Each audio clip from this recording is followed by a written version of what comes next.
కాకతీయులు గొప్పవారే. శిల్పకళలోనూ చెరువుల నిర్మాణంలోనూ వారికి సాటి లేదు.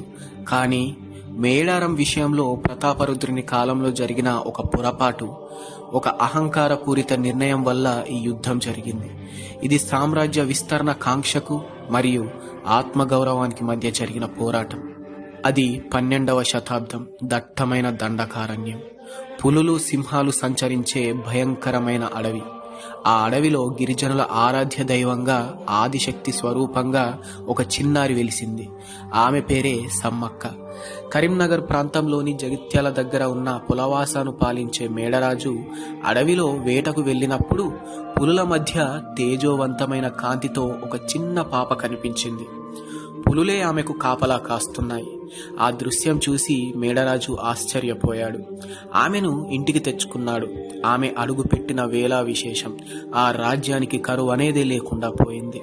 అందుకే ఆమెను జగన్మాతగా కొలవడం మొదలుపెట్టారు. సమ్మక్క పెరిగి పెద్దయ్యాక మేడరాజు తన మేనల్లుడైన పగిడిద్దరాజుకి ఇచ్చి వివాహం జరిపించాడు. పగిడిద్దరాజు సామాన్యుడు కాదు. కాకతీయ సామ్రాజ్యం కింద సామంతుడిగా ఉంటూనే మేడారం ప్రాంతాన్ని కంటికి రెప్పలా కాపాడుతున్న గొప్ప వీరుడు. సమ్మక్క పగిడిద్దరాజులకు 3 సంతానం: నాగులమ్మ, సారలమ్మ, జంపన్న. వీరి పాలనలో మేడారం సుభిక్షంగా ఉంది. గిరిజనులు తమ రాజుని రాణిని దేవులలా చూసుకునేవారు. కానీ విధి వక్రించింది. కాలం ఎప్పుడూ ఒకేలా ఉండదు. వరుసగా 3 ఏళ్లు మేడారం ప్రాంతంలో వర్షాలు పడలేదు. గోదావరి తల్లి ఎండిపోయింది. వాగులు, వంకలు, బీటలు వారాయి. పండించడానికి పంట లేదు, తాగడానికి నీరు లేదు. గిరిజనులు ఆకలి చావులతో అలమటిస్తున్నారు. చెట్టు బెరడులు తిని బ్రతుకుతున్నారు. అలాంటి క్లిష్ట సమయంలో కాకతీయ సామ్రాజ్యం నుండి ఒక ఫర్మానా వచ్చింది. అప్పుడు కాకతీయ సామ్రాజ్యాన్ని 2వ ప్రతాపరుద్రుడు పాలిస్తున్నాడు. కాకతీయులు అప్పటికే గొప్ప సైన్యాన్ని పోషిస్తున్నారు. సైన్య పోషణకు ధనం కావాలి. అందుకే సామంతులందరూ ఖచ్చితంగా పన్ను కట్టాల్సిందే అని ఆజ్ఞాపించారు. పగిడిద్దరాజు పరిస్థితి దారుణంగా ఉంది. తన ప్రజలే ఆకలితో చస్తుంటే ఇక చక్రవర్తికి పన్ను ఎలా కట్టగలడు? కాకతీయ మంత్రులు మేడారం వచ్చారు. కప్పం కట్టకపోతే పర్యవసనాలు తీవ్రంగా ఉంటాయని హెచ్చరించారు. దానికి పగిడిద్దరాజు సమాధానం ఒక్కటే: మా ప్రజల కడుపు నిండాకనే చక్రవర్తి ఖజానా నిండుతుంది. మా బిడ్డలు ఆకలితో చస్తుంటే మేము పన్ను కట్టలేం. కావాలంటే వచ్చే ఏడు అంతా కలిపి కడతాము, కానీ ఇప్పుడు అడగొద్దు అని వేడుకున్నాడు. కాని కాకతీయ ప్రతాపరుద్రుడికి ఇది నచ్చలేదు. ఇది కేవలం పన్ను విషయం కాదు, ఒక సామంతుడు చక్రవర్తి మాటను ధిక్కరించడంగా భావించాడు. గిరిజనులకు ఎంత పొగరు! నా ఆజ్ఞనే కాదంటారా అనే అహంకారం రాజు కళ్ళను మూసేసింది. వెంటనే తన ప్రధానమంత్రి యుగంధరుడి నేతృత్వంలో 1000 మంది సైన్యాన్ని మేడారం పైకి పంపాడు. అది ఒక అసమానమైన యుద్ధం. ఒక పక్క అత్యాధునిక ఆయుధాలు, కత్తులు, గుర్రాలు, ఏనుగులు ఉన్న కాకతీయ మహా సామ్రాజ్య సైన్యం, మరో పక్క చేతిలో విల్లంబులు, గొడ్డళ్ళు మాత్రమే ఉన్న అమాయక గిరిజన సైన్యం. కానీ గిరిజనుల దగ్గర ఒక ఆయుధం ఉంది.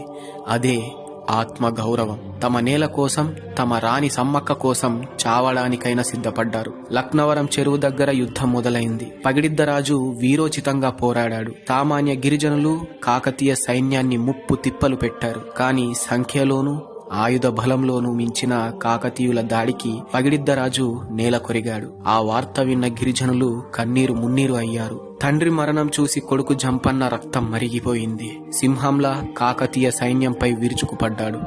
అతని దాడికి కాకతీయ సైనికులు భయంతో పారిపోయారు. కానీ వెన్నుపోటు పొడిచి జంపన్నను కూడా చంపేశారు. గాయపడిన జంపన్న పక్కనే ఉన్న సంపెంగ వాగులో పడిపోయాడు. ఆయన రక్తం ఆ వాగు నీటిని ఎర్రగా మార్చేసింది. అందుకే నేటికి ఆ వాగును జంపన్న వాగు అని పిలుస్తారు. మేడారం వెళ్లే భక్తులు ముందుగా అక్కడ స్నానం చేసి జంపన్న త్యాగాన్ని స్మరించుకుంటారు. భర్త చనిపోయాడు, కొడుకు చనిపోయాడు, కూతుళ్ళు చనిపోయారు. ఇక మిగిలింది సమ్మక్క ఒక్కర్తే. సాధారణ స్త్రీ అయితే గుండె పగిలి చనిపోయేదేమో, కానీ ఆమె సామాన్యురాలు కాదు, ఆదిశక్తి. ఆమె కళ్ళలో కన్నీరు లేదు, కసి మాత్రమే ఉంది. చేతిలో బల్లెం పట్టుకుని యుద్ధ భూమిలోకి దూకింది. అప్పుడు ఆమెను చూసిన కాకతీయ సైనికులకు ఆమె మనిషిలా అనిపించలేదు. నాలుక చాచిన కాళికాదేవిలా కనిపించింది. ఆమె కత్తి వేటుకు ఏనుగులు కుప్పకూలాయి. గుర్రాలు పారిపోయాయి. ఒక స్త్రీ వేల మంది సైన్యాన్ని తరిమి కొడుతుంటే కాకతీయ ప్రతాపరుద్రుడికి వెన్నులో వణుకు పుట్టింది. ఇది మనిషి చేసే యుద్ధం కాదు, ఏదో దైవశక్తి ఆమెలో ఉంది అని భయపడ్డాడు. నేరుగా ఆమెను ఎవరూ గెలవలేకపోయారు.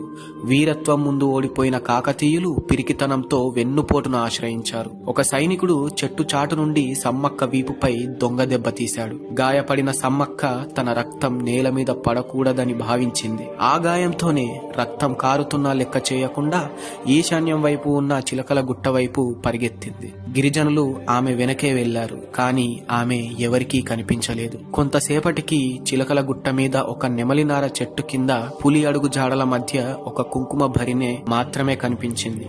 అంటే నేను చనిపోలేదు, ఈ అడవిలో ఈ మట్టిలో కలిసిపోయి మిమ్మల్ని ఎప్పటికీ కాపాడుతూనే ఉంటాను అని చెప్పకనే చెప్పింది ఆ తల్లి. స్నేహితులారా, ఇది చరిత్ర.